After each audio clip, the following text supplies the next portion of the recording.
जब हामी परमेश्वरको उपस्थितिको निम्ति हाम्रो घर तयार छ भने नि प्रियहरू, हाम्रो घर परिवर्तन हुन्छ, हाम्रो जीवन परिवर्तन हुन्छ, हाम्रो परिवार परिवर्तन हुन्छ, परिवारमा समृद्धि र प्रशस्तता आउँछ।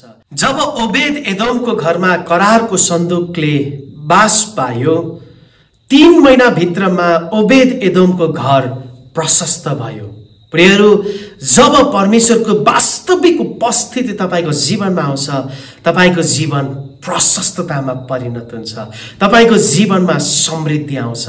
त्यसैले हरेक दिन तपाईले प्रार्थना गर्नुहोस्, प्रभु तपाईको वास्तविक उपस्थिति मेरो जीवनमा रहेको होस्। जसरी योसेफको जीवनमा थियो, जसरी ओबेद एदोमको जीवनमा थियो, त्यो उपस्थिति मलाई दिनुहोस् भनेर हरेक दिन प्रार्थना गर्नुहोस्। प्रियहरू, जब करारको सन्दुक ओबेद एदोमको जीवनमा आयो, ओबेद एदोमको घरमा प्रवेश पायो र ओबेद एदोमको घर 3 महिनामा प्रशस्त भयो।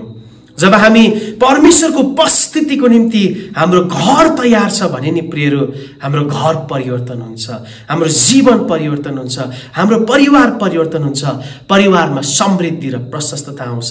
के तपाईको घरमा करारको सन्दुक प्रवेश गर्दैछ? के तपाईको घरमा करारको सन्दुक राख्नको निम्ति योग्यको छ? त्यसैले प्रियहरू, प्रार्थना गर्नुहोस्, परम प्रभुको उपस्थिति मेरो घरमा आएको होस्।